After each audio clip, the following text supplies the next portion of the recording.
¡Acción! Bienvenidos al capítulo 33 de su no semanario ni bisemanario favorito. Casa de los comentarios y datos inútiles, pero interesantes. Los Crononautas. Yo soy Don Nadie y en nombre del productor Ternera Jr. y todos los que orgullosamente formamos parte de la Escuela Nacional de Clase Medieros, me complace presentarles una historia más de malas decisiones, privilegios y algunas anotaciones sobre lo que somos como país. ¡Ay, qué interesante! Cuéntamelo todo. Pero antes, les recuerdo que este programa es posible gracias a su contribución. Ya sea compartiéndonos, hablando de nosotros, de manera positiva o negativa, y recomendando temas, personajes y lo que sea que les interese que investiguemos. Solo téngannos mucha paciencia porque nos cuesta un ratote entender todo. También hoy estamos festejando nuestro primer año. That's really impressive. Wow. Just wow. Bravo. Wow. Lo cual significa que llevamos oficialmente 365 días, no completos, pero siempre que podemos, investigando, escribiendo, cortando, pegando, buscando el meme correcto y sobre todo, divirtiéndonos un chingo. Así que muchas pinches gracias, porque esto no sería posible sin ustedes. Este es un nuevo proyecto que estamos iniciando desde la Escuela Nacional de Clase Medieros. Empezar a hablar de biografías y de otros temas. What's up, motherfuckers? Otra vez. Sí. La falsafa. Buscamos el reporte de la policía, pero este no es público. Por lo menos no desde Google y Yahoo Respuestas. No desde Wikipedia. Dato crononáutico. Porque nos gusta retar a la suerte. Y qué mejor retar a la suerte que hacer el programa 13. Por cierto, entre más me la mamas, más me crece. y aquí entramos al chavocho chismecito. Tal vez es mi glaucoma. Así se llama el capítulo. Capítulo 1 tal vez es mi glaucoma. No, ¿Eso era parte del intro? No. Acción. Hoy les voy a contar la historia breve de mi banda favorita mexicana de todos los tiempos. Zurdo. ¡Oh! Porque ustedes no lo saben, pero soy mucho más pendejo de lo que me veo. 20 episodios y todavía no respondemos esa hermosa pregunta que me hago todos los días al despertar. ¿Por qué chingados no se ha muerto Luis Echeverría? Como los astrólogos creen que... ¿Me puedes hablar serio de la astrología o qué, güey? No. Lo siento. Otra vez. Llegamos al capítulo 22 y no nos cansamos de traerles historias de personas raras, con pésimas decisiones y con la brújula moral de George W. Bush. Así que siguiendo con nuestra bonita tradición de contarles historias poco creíbles y con altos grados de investigación en Wikipedia, 25 capítulos de los que nos sintiéramos orgullosos, felices y que pudiéramos escuchar, ver o presumir en cualquier momento. Eso es exactamente lo que quiero seguir haciendo. Silencio en el set. Así que prepárense porque hoy hablaremos de suicidio, homicidio, sobredosis, confusiones, ahogamientos. ¡Regresamos! Y aparentemente, y para desgracia de todos nosotros, seguimos vivos. Ya deberíamos llamarle el programa menstruación, güey, porque es... Su programa mensual, o cuando nuestro pinche trabajo decida, los crononautas. Ahora sí, entremos con todo. Antes de comenzar los temas, les tenemos dos gloriosas recomendaciones musicales. Como ustedes saben, Hola, muy buenas tardes. Antes que nada me presento, soy Ternera Jr. y les quiero informar que en este capítulo voy a hacer el conteo de EMS que hace Don Nadie, ¿no? Vamos a ver hasta cuántas puede llegar en un capítulo. Nos vemos. Como ustedes saben, en este programa, en especial yo, somos fans de la serie Dispatches from Elsewhere, o como mensajes o situaciones de otra parte, que si no lo han visto, es una joya creada por Jason Segel y que explora las razones por las que queremos vivir y cómo medimos nuestro éxito, nuestro bienestar y el futuro. Si tienen chance, échenle un ojo al soundtrack original compuesto por el ganador del Oscar Atticus Ross y Claudia Sarné. Estos los van a encontrar en 2 volúmenes en cualquiera de las plataformas o en cualquier lugar donde escuchen su música. Aquellos que pertenecen a la Elsewhere Society o una parte de la música, y otro que pertenecen al Jejune Institute, que es como la contraparte de la sociedad Elsewhere. Que cuando vean la serie, todo esto que les estoy diciendo les va a hacer sentido. También les tenemos algunas recomendaciones de dónde leer, ver y enterarse un poco más de la vida de esta pintora que, para serles honesto, cambió mi visión de la corriente surrealista y de la necesidad de encontrarle forma a todo lo que se hace. Se puede comenzar por su página oficial, remediosvaro.com, donde pueden ver bastante información sobre su obra, su biografía y bastante merch. El artículo de el New York Times sobre su resurgimiento en el año 2000 llamado Overlooked No More. También las 5 claves para el mundo secreto de Remedios Varo de Teresa Arc, publicado por la revista Artes de México. También un artículo que se llama 3 cartas de Remedios Varo de Margaret Carson. Y el libro también Buñuel y Remedios Varo, 2 momentos de surrealismo en México de Raquel Tibol. También les voy a recomendar el artículo Entre lo místico y lo científico, el auge de las obras de Remedios Varo de el New York Times, de la autora Julia Bozzo. Así que tomen sus pinceles, su lápiz y sus búhos y prepárense para conocer a una de las pintoras más importantes del siglo XX, que además vivió, influenció y enseñó a tantos artistas que el maestro Sanner, por ejemplo, no existiría si no fuera por ella. Así que cancelen su sesión de terapia porque se acerca la vida y obra de la maestra Remedios Varo. Este es el Crononautas y ¡comenzamos!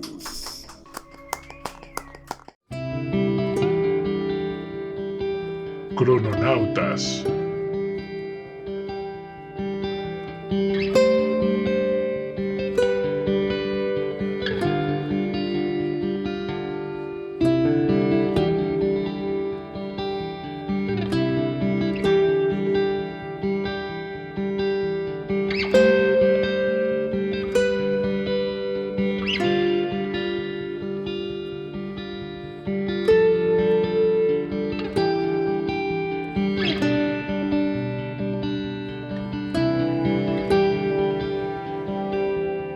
Hoy, Remedios Varo.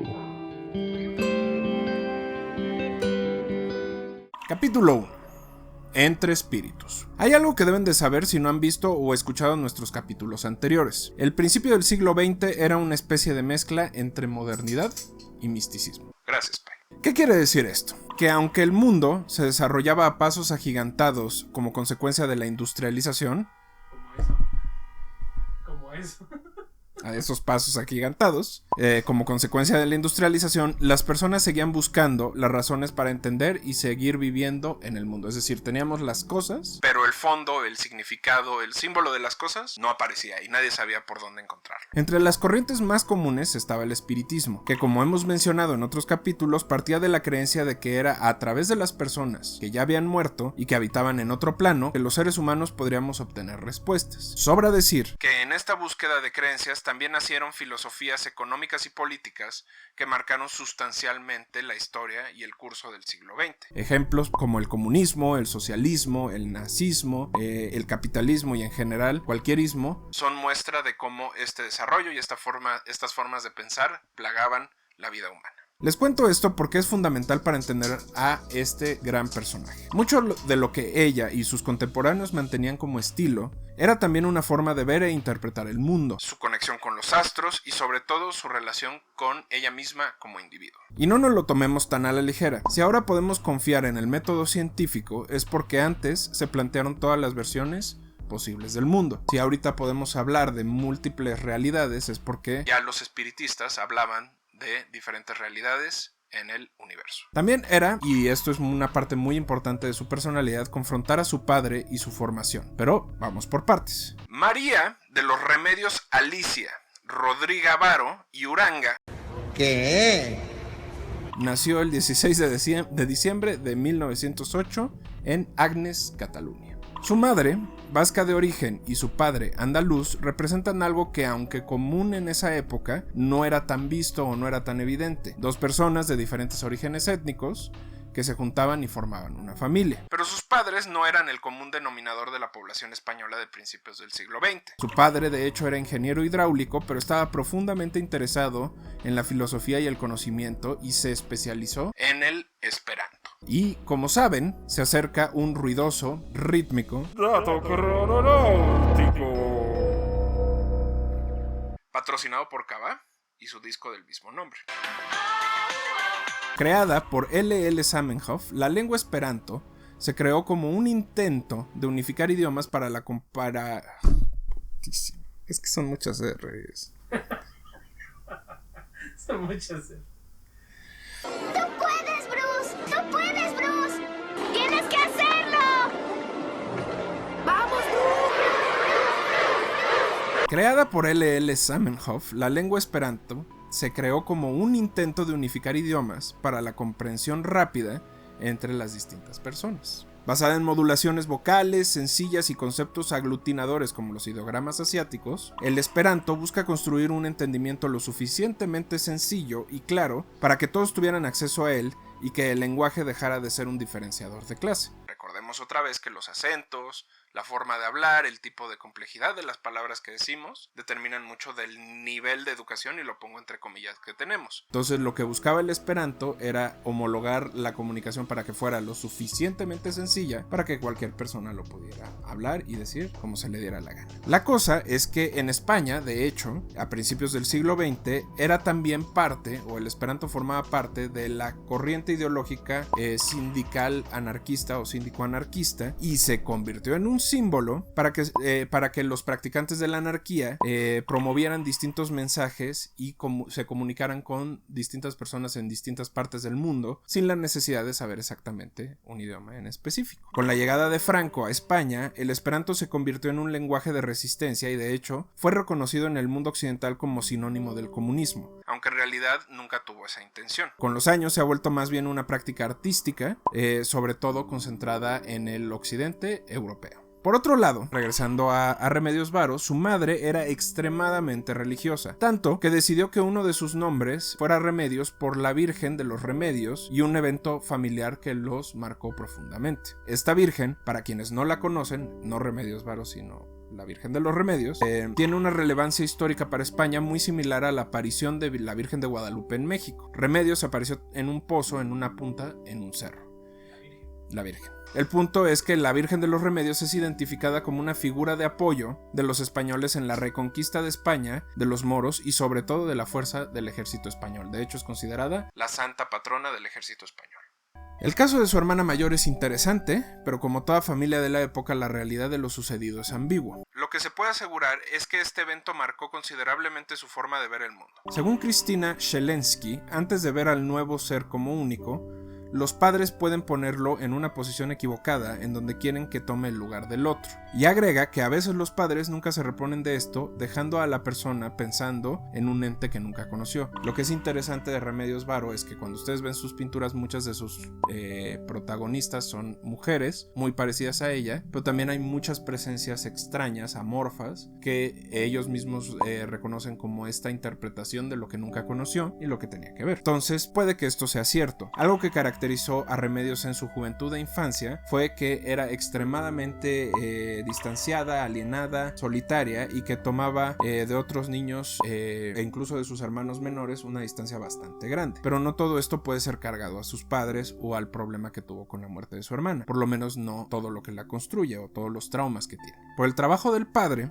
la situación política en Europa y en general por su situación social, Remedios pasó más tiempo en trenes que en su casa. Entre Marruecos y España, Varo pasaba las horas estudiando y dibujando. Ahí es donde, por ejemplo, empezó a leer a Julio Verne, empezó a leer a Edgar Allan Poe y se empezó a emocionar por la ciencia ficción. También era una niña con problemas médicos bastante graves, problemas cardíacos, problemas de respiración, lo cual levantó los ojos de su padre, que la protegían y mantenían aislada lo más posible para evitar que sucediera lo mismo que había sucedido con su hermana. Ahí es donde una de las anécdotas más interesantes e importantes sucedieron. Usted no me puede dejar un chisme a medias. Un chisme se cuenta completo, así que cuente qué pasó.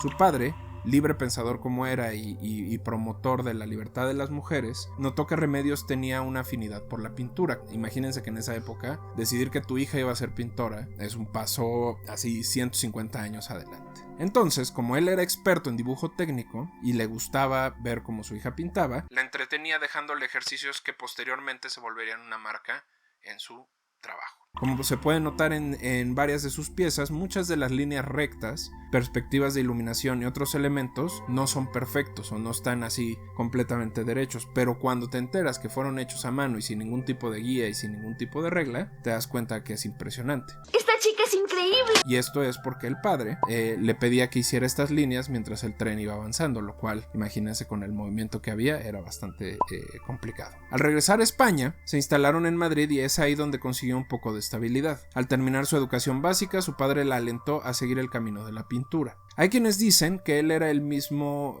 o él era en sí mismo un artista frustrado. Hay quienes aseguran que en realidad solo veía en su hija un talento enorme. Esto obviamente enfrentó a sus padres, quienes discutían si debía o no seguir ese camino. Recordemos, era inicio del siglo XX y muchas mujeres no tenían el derecho ni siquiera a votar, y mucho menos de recibir una instrucción o una educación profesional. La cosa es que ella y su papá se impusieron y lograron convencer a su madre de que le permitiera entrar a la Academia de San Fernando. Capítulo 2. La primera, pero no la última. En muchos sentidos, lo que Remedios Varo estaba haciendo era romper los límites de género de la época. Era 1924 y evidentemente la idea de entrar a una educación universitaria de parte de una mujer sonaba extremadamente complicado y difícil. Sin embargo, lo logró y su presencia ahí cambiaría su vida. Y aquí debemos hacer dos anotaciones. Por un lado, las ideas del socialismo y el comunismo desde Rusia comenzaban a inundar las aulas y los movimientos sociales en toda Europa, no importando a qué se dedicara la gente. Por el otro, el movimiento sufragista español, que si bien tiene sus raíces a finales del siglo XIX, encontró en los años 20 el eco necesario para hacerse presente. Lo interesante de este y otros movimientos de la época es que no solo buscaban garantizar el voto de las mujeres, sino ayudarlas a mejorar su oportunidad de aprender y desarrollarse como individuos. Fue ahí donde las escuelas más liberales y progresistas, fuera obviamente de un marco religioso, decidieron abrir sus puertas poco a poco y probar a estas nuevas alumnas. Todo esto consecuencia de la Sociedad Autónoma de la Mujer, creada por dos personajes muy importantes para el movimiento sufragista, una llamada Amalia Domingo y otra Teresa Clara Munt. Pero regresando a Remedios Varo, su estancia en San Fernando o en la Academia de San Fernando la cambió por completo. De entrada pudo convivir con Salvador Dalí, líder del movimiento surrealista en el mundo y pintor que en realidad duró muy pocos años en esta academia hasta que fue expulsado. Y obviamente no íbamos a dejar pasar esta oportunidad, así que se acerca otro derretido y extraño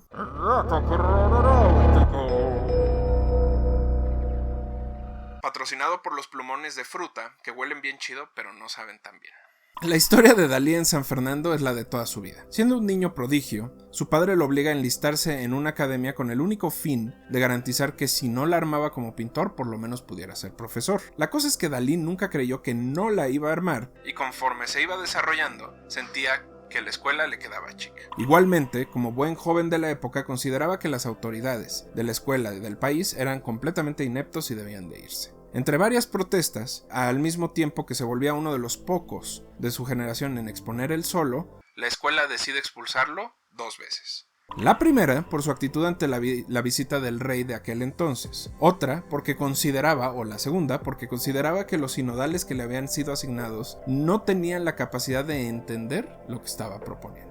Pero para fortuna de Remedios, alcanza a conocer a Dalí en esta escuela y también a García Lorca, que fue uno de los socios y compañeros de Dalí en el movimiento surrealista. A pesar de que ella sí terminó de estudiar y sí se integró a la vida académica de manera regular, su perspectiva a partir de ahí cambiaría diametralmente. También ahí conocería a su primer esposo, o al que sería su esposo de toda la vida, aunque no se mantuvieron juntos hasta que ella murió, Gerardo Lizárraga, con quien decidió irse a vivir a Francia y empezar a hacer ilustraciones para compañías de publicidad. Y este es un segundo punto de definición para Remedios. Aunque se encontraba en un momento político y social boyante en Europa, la vida adulta la perseguía y debía continuar. Es también donde decide, tal vez influenciada por su búsqueda personal, adentrarse en la alquimia y otras filosofías. Es en este momento que ella y su esposo deciden mudarse a Francia y entonces sí, el último golpe del surrealismo que la convertiría por completo. Esperemos que estén disfrutando este Crononautas 33 sobre una de las pintoras más chingonas del siglo XX. Si quieren evitar que nos convertamos en lechuzas, nos pueden ayudar a través de patreon.com/loscrononautas o buymeacoffee.com/crononautas. Si no, con replicar, comentar y escuchar nuestro contenido estamos mucho más que agradecidos. También pueden encontrarnos en cualquiera de nuestras redes sociales como Los Crononautas Podcast, en _clasemedieros, Ternera Jr., Don-Nadie-Reco o Deportes-Sofá. Así que vamos a tomar un descanso, vamos a ver el intermedio clase mediero y ¡regresamos! Intermedio clase mediero.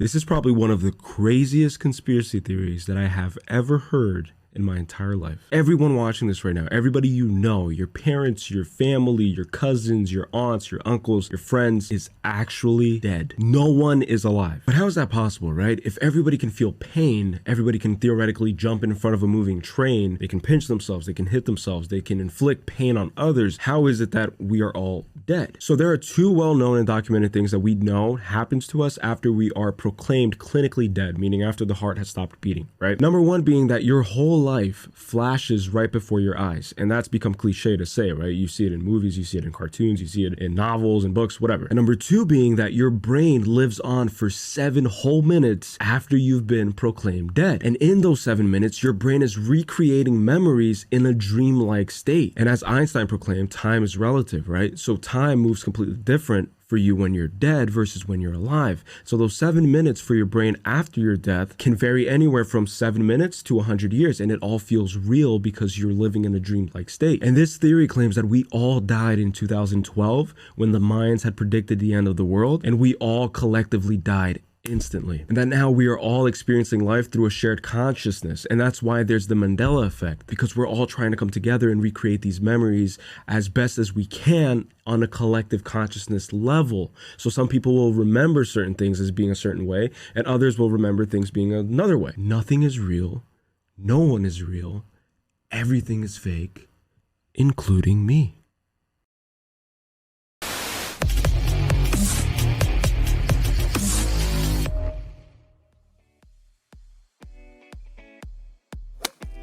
¿Qué tal? ¿Cómo están? Bienvenidos de nueva cuenta Deportes desde el Sofá. Yo soy Rich, esto es la Escuela Nacional de Clase Medieros. Vamos a entrarle.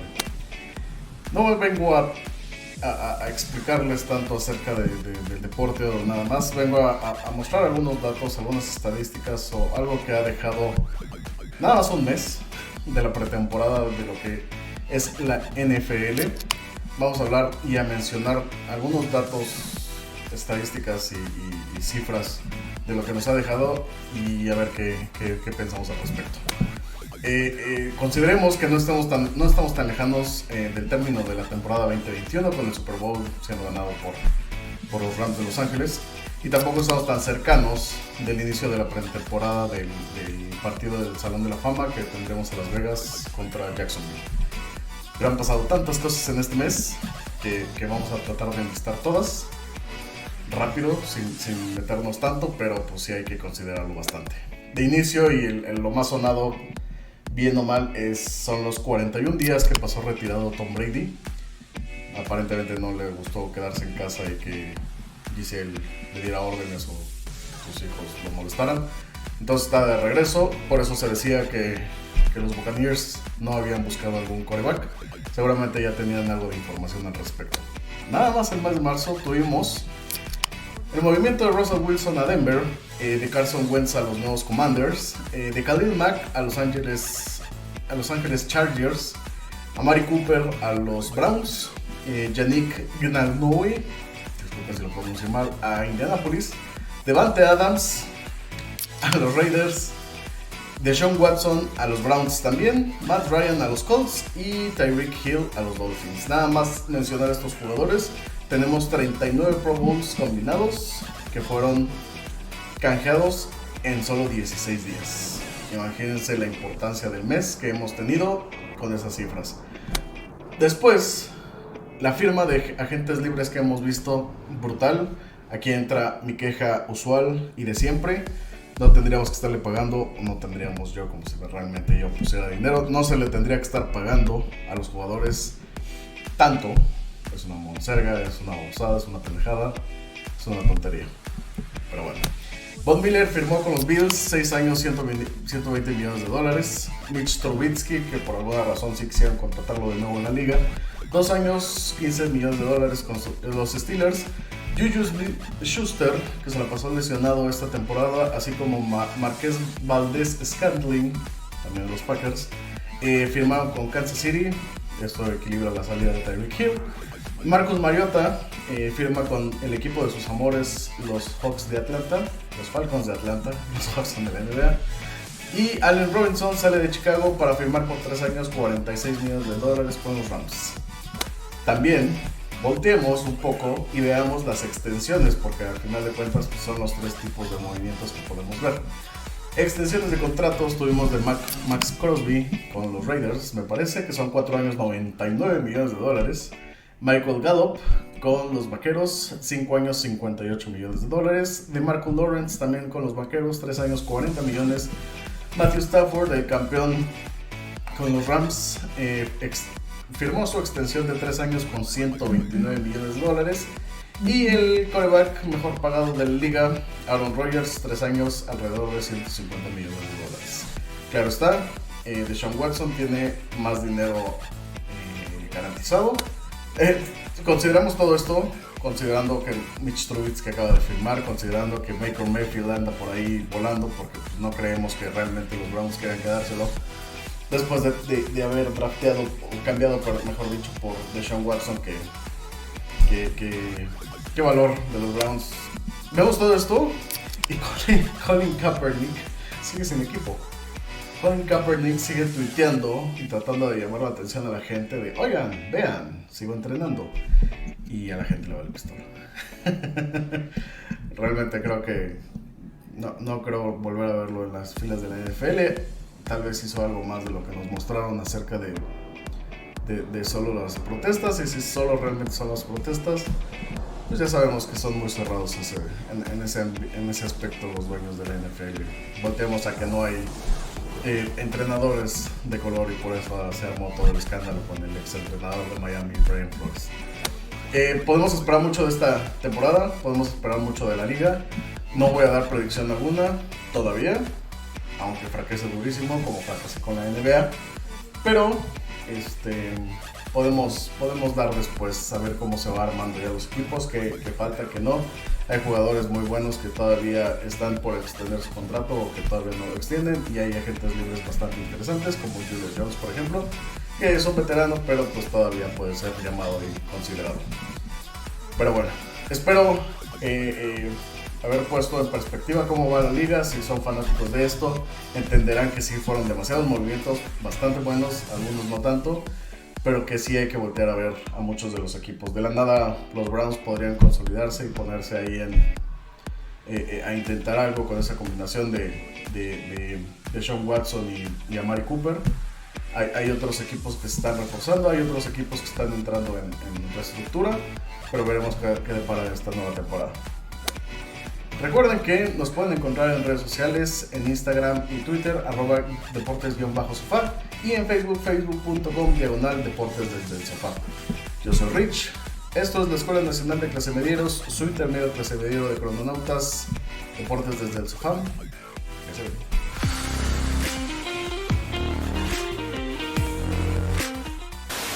My friend Maxine is a very intelligent dog. Graduating top of her class, she went on to deliver a series of lectures detailing the skateboard's long bodies and short legs imitate that of the corgi. Therefore, they are evil and must be destroyed. Maxine had the brains, she had the fluff, but she knew that to gain respect in the human world, she would need a human. Maxine felt like the two-legged design was inefficient, but it did come with some height and dexterity advantages. Those thumbs are nice. There were some adjustments to be made, of course. This thing was brand new. But so far, everything was going as planned. Maxine could do business, she could meet other humans with their weird paw shake. It was when she heard that sound, that one certain sound, she knew her time had come. She had marked every corner, every sidewalk, and yet this invader dared enter her domain. She could have no rest, no peace, no honor until those four wheels were silent. I need to call you back.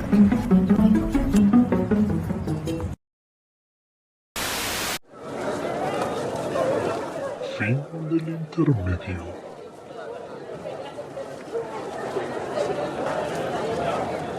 Gracias por continuar con nosotros en este capítulo 33, nuestro primer aniversario. ¡Hurra! y la historia de la maestra líder del movimiento surrealista en México, Remedios Varo. Capítulo 3.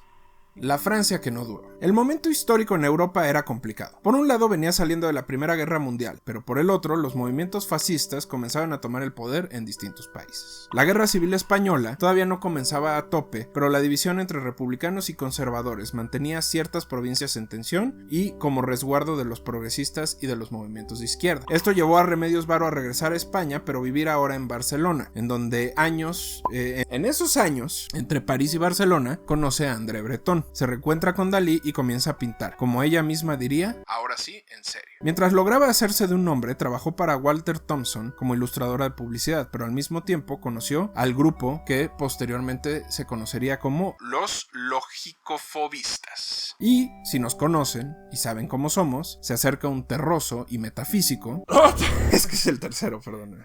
Un dato crononáutico. Patrocinado por el aceite de rosas que te pones antes de entrar al panteón para que no se te suba el muerto.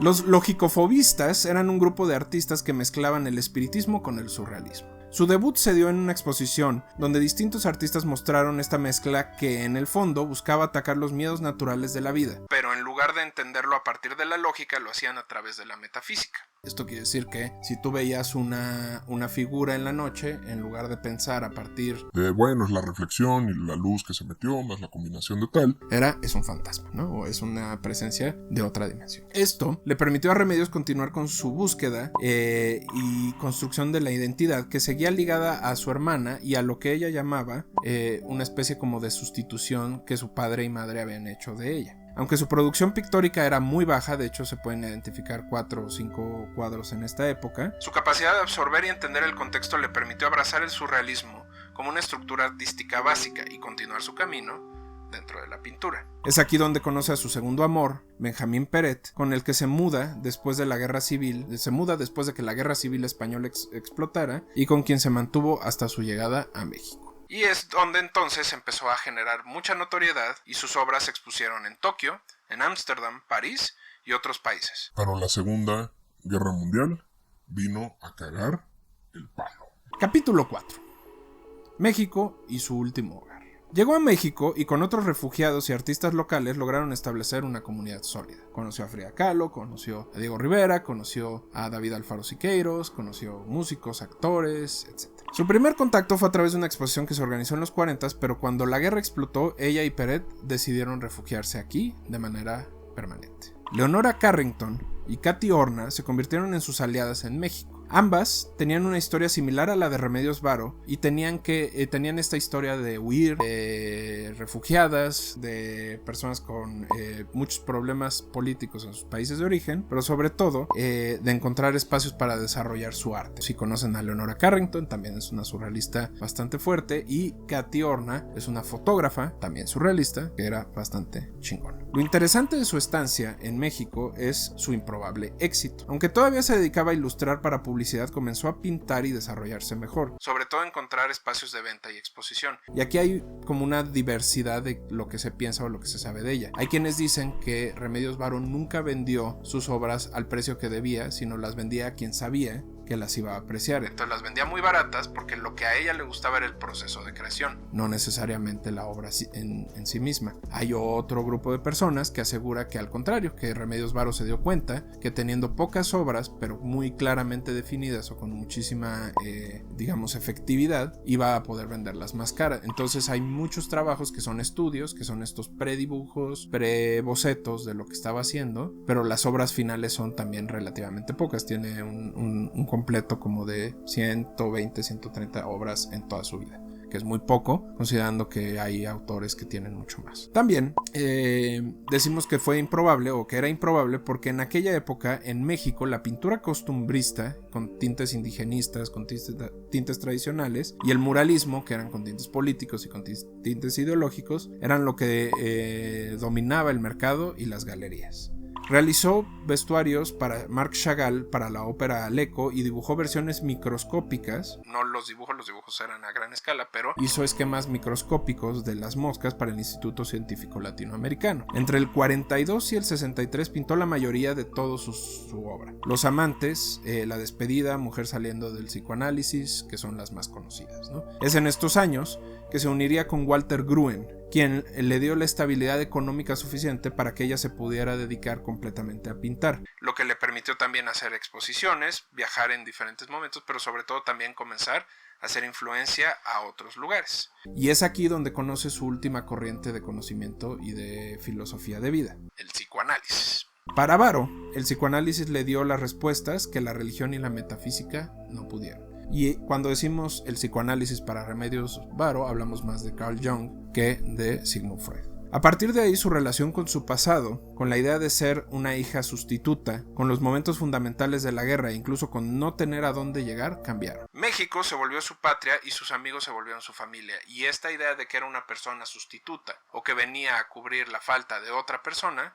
desapareció. En 1963, a los 55 años, sus problemas cardíacos de los que había sufrido durante toda su infancia la mataron.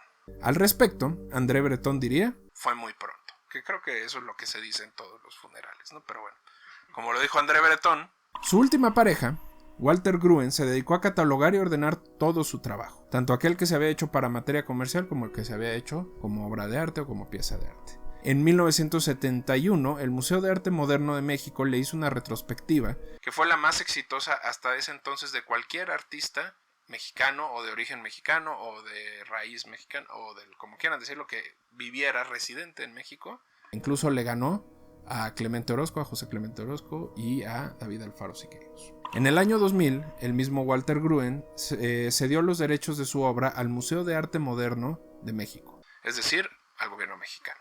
Su sobrina de origen español, Beatriz Varo, que también es pintora, demandó, y a pesar de ganar algunas de las instancias para lograr tener la obra de su tía, terminó por perder el juicio en 2008. Y el gobierno mexicano tiene la propiedad de casi todas las obras de Remedios Varo. Así que ya saben, mis queridos crononautas, si quieren que su obra sea protegida, déjenlo dicho antes. Espero les haya gustado este capítulo. Me tomé la libertad de ser un poco más corto en la historia porque quiero preguntarle al buen productor ¿qué opina de este primer año de los crononautas, mi querido productor? ¿Qué pienso de este primer año de crononautas y de los 2 años de clase medieros? Estoy feliz de tener la oportunidad de poder contarles junto con Don Nadie estas historias. Tal vez a muchos no les importa o no conocen de todas estas personas, pero estas historias, estos personajes se asocian en gran medida a nuestra personalidad, a cómo somos, a nuestros intereses, de manera directa o indirecta. Además, también he descubierto otros tantos personajes, otros tantos momentos de la historia donde se reflejan la lucha de personas por adaptarse, por ir en contra de lo establecido, por ir en contra de estas normas más perjudiciales que a favor de la sociedad, o incluso cosas tan increíbles como la relación entre gobierno y esoterismo o espiritualismo, como gente de poder toma decisiones por otros a partir de lo que les dice un espíritu. La verdad es que estoy muy agradecido de poder participar en este proyecto y de tener gente que escucha estas historias junto con nosotros. En verdad, muchas gracias por su apoyo. Ya escucharon, yo estoy en la misma tónica del productor. A mí me gusta este programa porque me gusta tener la capacidad de contar historias de gente que de otra manera no sabríamos, o que igual y no sabíamos y no nos interesaba, pero ahora puede ser interesante. Y de hecho elegimos a Remedios Varo para este capítulo porque ella forma parte de este núcleo de mujeres brillantes, destacadas, chingonas, inventivas, que hasta ahora están tomando la relevancia que deberían de tomar. Remedios Varo es un poco más relevante, Leonora Carrington también lo fue cuando se le rindieron los tributos ya a punto de morir, pero en realidad forma parte de este grupo en el que está Nahui Olin, en el que está Lupe Vélez, en el que está mucha gente que no se reconoce por el gran valor que le aportaron a la sociedad mexicana. Entonces ese es nuestro trabajo, eso es lo que nos gusta hacer, entonces les traigo esta historia precisamente por eso. Así que espero les haya gustado este capítulo. Recuerden escribirnos con sus comentarios, mentadas de madre, recomendaciones, ideas, dudas, lo que sea que quieran que cubramos. Nosotros somos los crononautas y les agradecemos mucho. Pasen una muy buena semana, mes, año o década.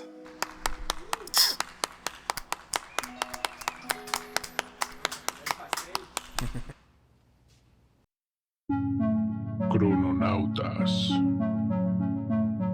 ¡Hala, don nadie! 39, casi 40, perro. Ese es un M por minuto. Pues muy bien,